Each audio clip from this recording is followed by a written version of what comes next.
안녕하십니까 우리 전국의 유튜브 구독자 여러분, 우리 아프리카TV 시청자 여러분, 토요사건 팩트 오늘 40번째 시간입니다. 나름대로는 좀 특집방송으로 준비를 좀 해왔고요. 많은 분들이 이 사건에 대해서는 어느 정도 알고 계실 거라고 생각을 하지만 일단 그 선입견부터 좀 깨고 시작하도록 하겠습니다. 혹시 여러분이 생각하실 때 낙지살인 사건 난 들어본 적이 있다 혹은 없다도 있겠죠. 없으시면 꼭 보십시오. 난 살인사건 이거 본 적 있고 들은 적 있는데 난 여기서 범인이 남자친구라고 생각한다. 꼭 보십시오. 나는 이 사건이 무죄 판결로 끝났다 라고 하는 부분을 아시는 분, 그리고 그걸 모르시는 분들은 또 둘 중에 어떤 거든 상관없습니다. 반드시 봐주셨으면 좋겠습니다. 그리고 한 가지 더, 이 사건에서 피의자로 의심받았던 그 남자친구가 또다시 범인죄를 저질렀다는 걸 알고 계신다면 안 보셔도 됩니다. 혹시 모르신다면 꼭 봐주시길 바랍니다. 그리고 하나 더, 이 안에 재판에 약간의 좀 특이한 점들이 있었고 재판이 약간 공정하지 못했을 가능성도 있다는 걸 알고 계신 분이 있다면 안 보셔도 됩니다. 하지만 그걸 모르시면 꼭 봐주셨으면 좋겠습니다. 오늘 제가 여러분들과 이야기하게 될 낙지살인 사건에 대한 이야기는 누군가에 편향되어 있는, 누군가를 범인을 몰고자 하는 그런 이야기를 하고 싶은 건 아닙니다. 사실 물론 제가 뒤에서 얘기하는 뇌피셜 부분에 좀 들어가면 제 개인적 소견은 좀 얘기할 수는 있겠지만 그 전까진 피해자 입장, 피의자 입장, 그리고 법의 입장, 이 모든 것들을 대변해서 아마 제가 진행했던 컨텐츠 중에 조두순 사건과 굉장히 유사성을 띌 수도 있다고 생각을 합니다. 일단 간략하게 사건의 개요부터 먼저 바로 출발을 해보도록 하겠습니다. 때는 2010년 4월 18일로 거슬러 올라가도록 하겠습니다. 여러분이 지금 보시는 이 사진의 주인공이 바로 피해자 윤모씨, 성함은 이미 공개가 돼 있어서 고인 유혜원씨입니다. 윤혜원씨가 사진입니다. 2010년 4월 18일 남자친구였던 김씨와 이 윤씨는 함께 인천 영종도에서 같이 데이트를 하고 영화를 같이 봤습니다. 당시 나이는 22세였고요. 남자친구는 30대였습니다. 밤 11시 20분쯤 인천 남구 주안동에 있는 모텔에 이제 차를 주차하게 되고요. 모텔 근처에 있는 주점에서 술을 마시게 됩니다.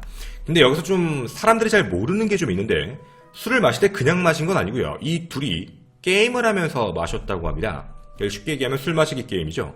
이때 당시에 이제 피해자 윤모 씨는 계속해서 게임에서 지게 돼서 평소의 주량의 6배가 되는 약 소주 3병 정도를 마시게 되고 만취 상태에 이르게 됩니다. 이제 이 상태가 되게 되고요. 그날입니다. 2010년 4월 19일 새벽 3시입니다. 이제 같이 밖에서 이제 술을 먹었으니까 차를 놓은 이제 모텔 쪽으로 가게 되는데, 연인이니까 가는 게 큰 문제가 있다는 게 아니라 실질적으로 이 둘은 결혼도 사실은 예정돼 있었다고 합니다. 그러니까 우리가 크게 나쁘게 볼 일은 아닌 거겠죠. 김모 씨와 윤모 씨는 다시 들어오는 길에 그냥 들어온 게 아닙니다. 시장 같은 데 들려서 산낙지를 사게 되는데요. 산낙지를 4마리를 사게 됩니다.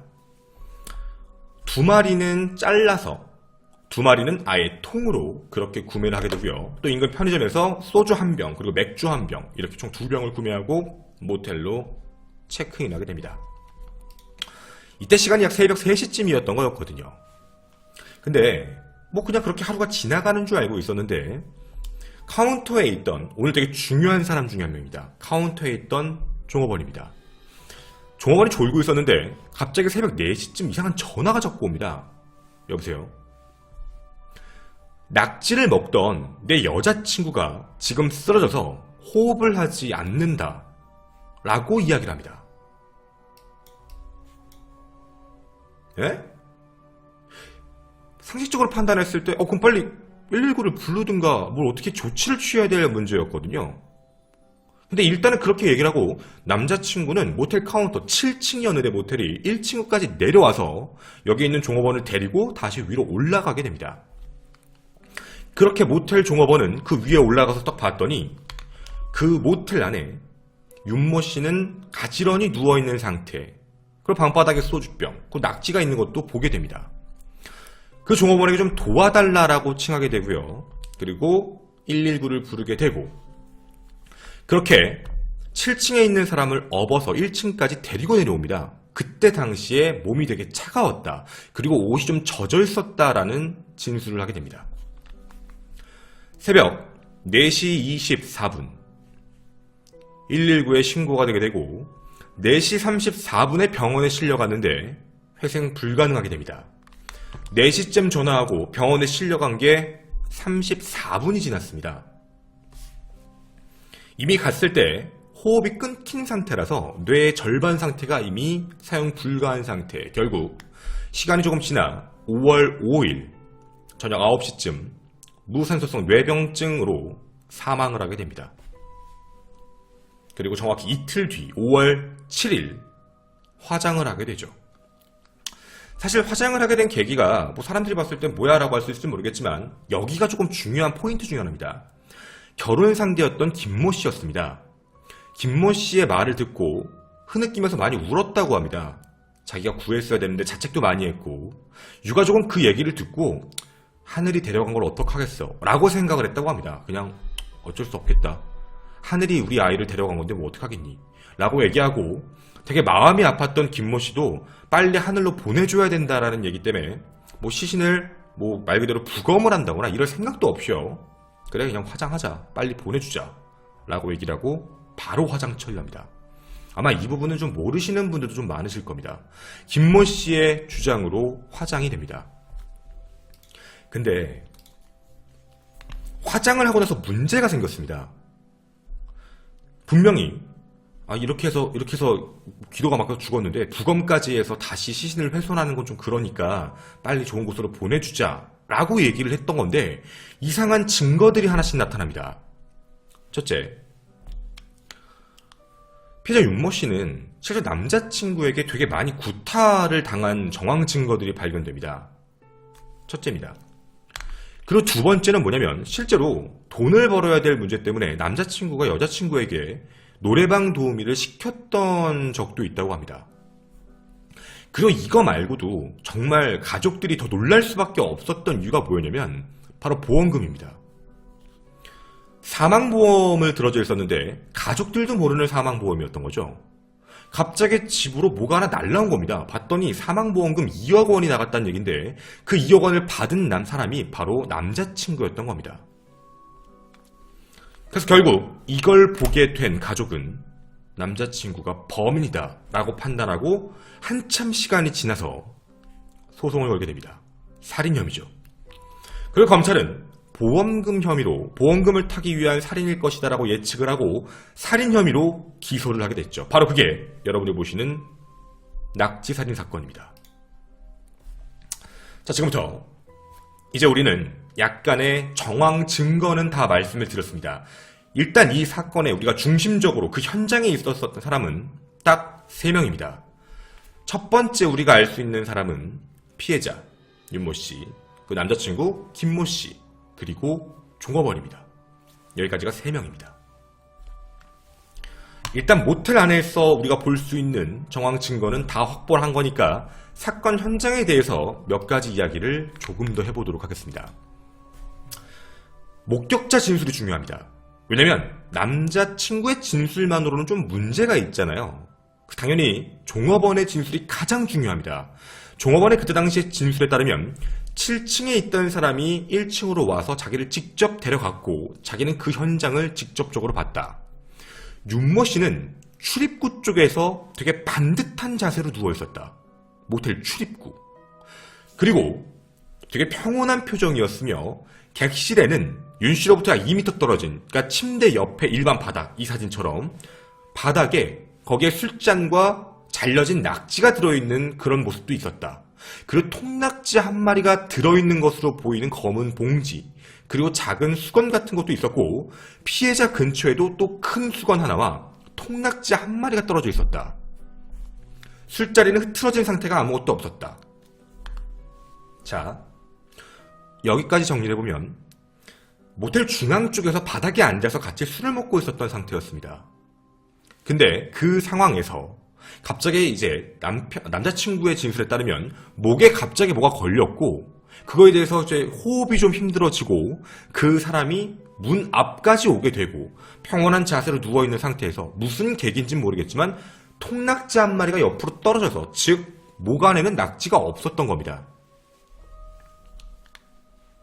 자, 그럼 여기까지 좀 생각을 해보자면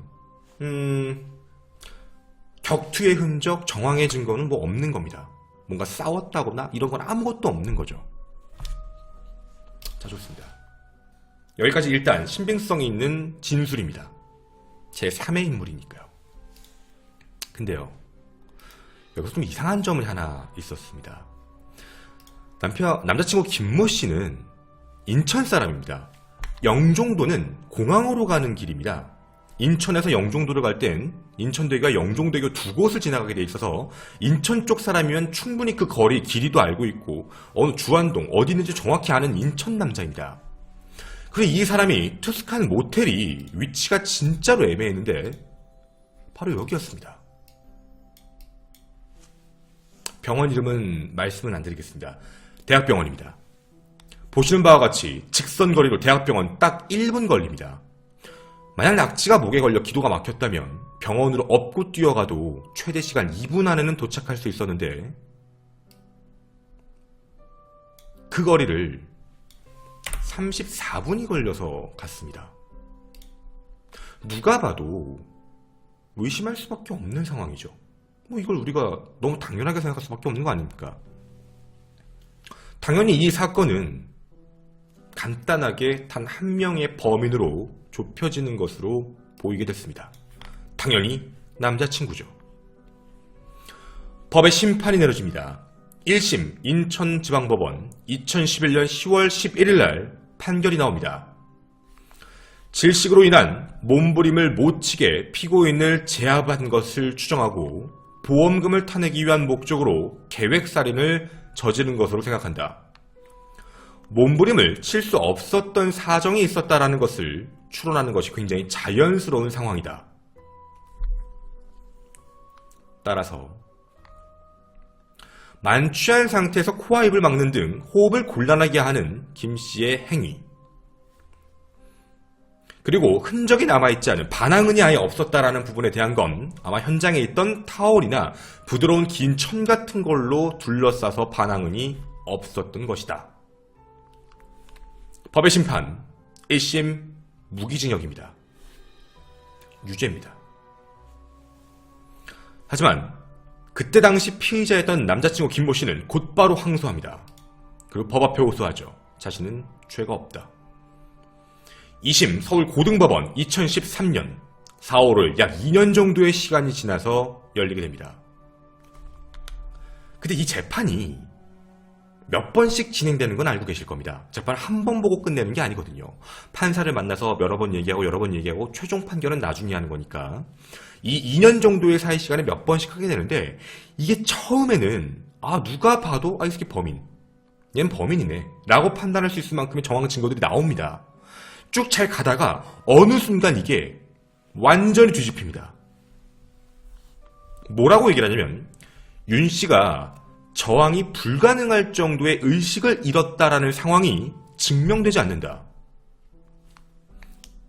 자신이 낙지를 먹고 의식을 잃어서 없는 상태에서 낙지를 먹어서 죽었다라는 그런 정황. 그러니까 뭔가 의식을 잃었다는 게 자신이 막 저항이 누가 죽이려고 하는데 저항 불가능할 정도의 의식을 잃었다? 말이 안 된다. 아예 상흔이 없는 걸 봤을 땐 얘는 그냥 알아서 피해자는 그렇게 해서 죽은 것이 맞다.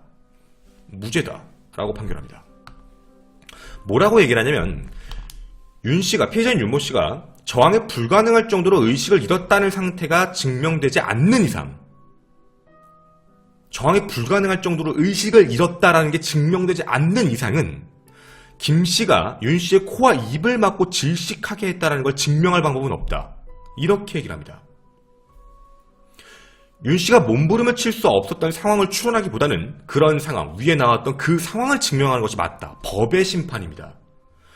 법은 무죄 추정의 원칙이니까 분명 의식을 잃었을 만한 그런 게 증명되지 않는 이상은 불가능한 게 맞다. 라고 얘기를 하고 있던 거죠. 그리고 이런 얘기를 하나 합니다.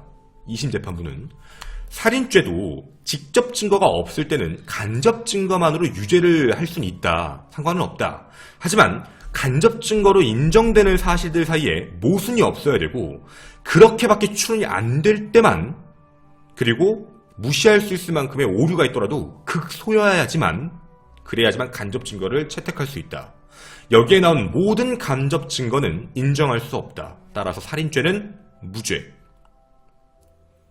대신 절도 및 권리행사 방해 혐의라는 혐의로 징역 1년 6개월로 선고를 받게 됩니다. 그리고 3심 대법원 판결 2013년 9월 10일 확전 판결납니다. 무죄. 그리고 형 1년 6개월을 살고 나오게 됩니다. 자, 이제 한 단계 우린 더 들어왔습니다. 살인죄는 무죄가 됐고, 그리고 간접 증거라는 말이 나왔습니다.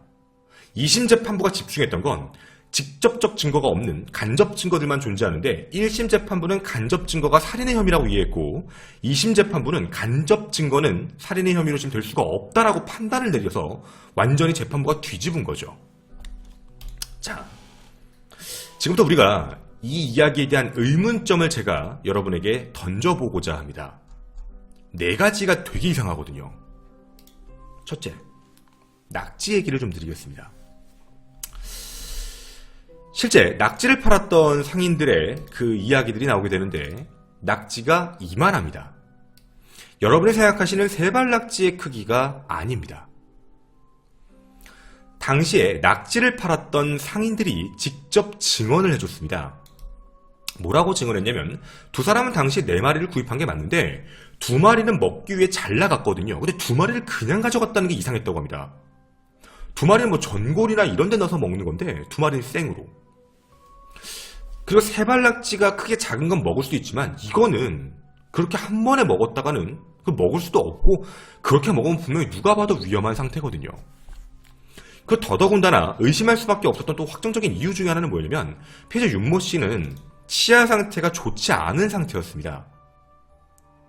이런 사람이 낙지를 뭐 조금씩은 잘라서 먹을 수 있을지는 모르겠지만 덩어리째 자기가 삼키겠다라고 얘기하는 것 자체가 정말 말이 되느냐.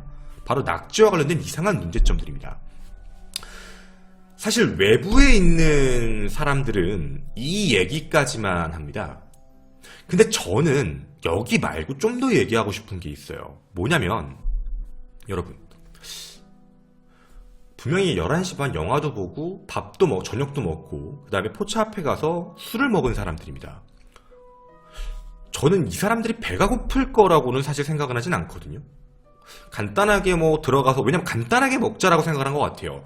왜냐면 아까도 말씀드렸지만 들어갈 때 소주 한 병, 맥주 한 병만 샀거든요.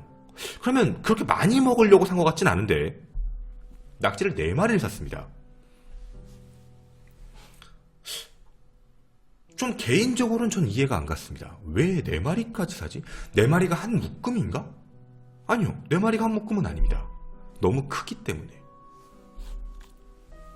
첫 번째, 언론에서 얘기하는 산낙지를 판매했다, 한 번에 먹는 거 뭐 치아에 문제가 있다, 이거 말고 제가 생각하는 한 가지 더 문제점은 왜 굳이 4마리를 샀냐입니다. 맥주 한 병, 소주 한 병 사면 간단하게 먹는 건데 말이죠. 다음입니다. 제가 느낀 이상한 의문점 두 번째는요, 보험 관련 문제입니다. 이 보험 관련도 되게 이상한 게 뭐냐면 윤모 씨가 사망하고 나서 집에 와서 알았잖아요. 실제로 매달 13만원씩 납부를 했던 2억짜리 생명보험입니다. 2억짜리입니다. 13만원 비쌉니까? 근데요, 그 13만원의 금액도 제가 말씀을 드리겠습니다. 피해자 윤모 씨는 편의점 아르바이트를 했습니다. 실제로 자신의 그 한 달 월급 급여는 22살이었으니까 65만원인데 65만원을 버는 사람이 13만원을 내면서 보험을 가입한 상태다라는 부분이죠. 처음에는 가족들, 다른 사람들이 수령할 수 있는 금액으로 해놨다가 사고 나기 일주일 전에 갑자기 수령자는 남자친구 김모 씨로 바뀐 겁니다. 자, 외부에 알려진 거 말고요, 조금 더 깊게 들어가 보도록 하겠습니다. 저도 이게 의아했어요. 아니 왜 갑자기 보험 가입을 하지? 어째서? 결혼할 사이니까 보험 가입해주는 거야 이해는 하겠는데 아니 왜 갑자기 보험 가입을 했을까? 좀 더 알고 봤는데 보험 가입자가 누구였냐면 피해자 김모 씨의 고모입니다. 가해자 김모 씨의 고모가 보험 설계사입니다. 그 고모에게 보험을 들었던 거죠. 쉽게 얘기하면. 좋습니다. 사망의 일주일 전 갑자기 수령자는 바뀐 거고 그럼 정황 증거는 그럴 수 있어요. 정황상 보게 되면 결혼할 사이였고 우리 고모가 보험하는데 보험 하나 좀 들어줄래? 뭐 이런 식으로 해서 보험을 들었다면 뭐 수령이는 뭐 집 앞 누구도 해 라고 한다면 그럴 수도 있다고는 생각할 수 있겠지만 그거 말고요. 일주일 전에 수령자가 바뀌었다는 부분도 조금 이상합니다. 그리고 하나 더. 이 보험이 되게 특이한 게 뭐냐면 사망과 상해보험이라는 게 있잖아요. 비율이라는 게 존재하는데 상해는 거의 없습니다. 상해는 최저치로 빼버리고 모든 보험 약관을 사망에만 올인시켜서 보험금이 올라간 겁니다. 2억을 받을 수 있게 말이죠. 자, 그 다음 의문점 세 번째입니다. 납부에 대한 부분인데요. 낙지가 기도에 걸려서 뭐 정황상 우리가 지금 알고 있는 의식을 잃고 16일 동안 뇌사 상태이다가 5월 5일 결국 사망을 하게 됩니다. 근데 윤모 씨가 병원에 있는 동안 보험료를 납부한 기록이 나옵니다. 가족들은 그것도 모레 누가 냈을까요? 확인해봤더니 남자친구 김모 씨의 고모의 자식이 내줬습니다. 사람이 죽어가고 있는데 그 와중에 보험금을 냈어요. 이것도 뭔가 이상했습니다. 그래서 여기서도 끝나지가 않는데 네 번째가 개설에 대한 문제입니다. 2억의 보험금을 수령하는데 통장을 개설합니다. 자기가 보험금 받을 통장. 근데 그 보험금 받을 통장을 왜 개설했냐면 실질적으로 이게 정확한 사실인지 아닌지 모르겠지만 저도 기자를 통해 들은 거거든요. 김모 씨가 신용에 약간 문제가 좀 심했다고 합니다. 일반적 은행이 차압이 많이 들어와서 일반 은행을 개설하면 압류가 걸릴 가능성이 있었기 때문에 이제 압류가 걸리지 않는 신규 통장을 만들어서 이제 그 부분을 받으려고 했다고 하는데요. 실제 통장 개설 날짜가 언제였냐면 질식사고가 일어난 지 이틀 뒤입니다. 그러니까 쉽게 얘기하면 뇌사 상태에 있을 때입니다. 그럼 이걸 우리가 생각을 조금 해보면 사람이 죽을 걸 알고 있었다라고 생각할 수밖에 없어요. 질식사고가 일어나고 뇌사 상태로 있었던 거지 죽은 건 아니었거든요. 16일 동안은 어쨌든 살아계셨던 거니까. 쉽게 말씀드리면 자신의 결혼할 여자친구가 사경을 헤매는 동안에 남자친구는 통장까지 만든 겁니다.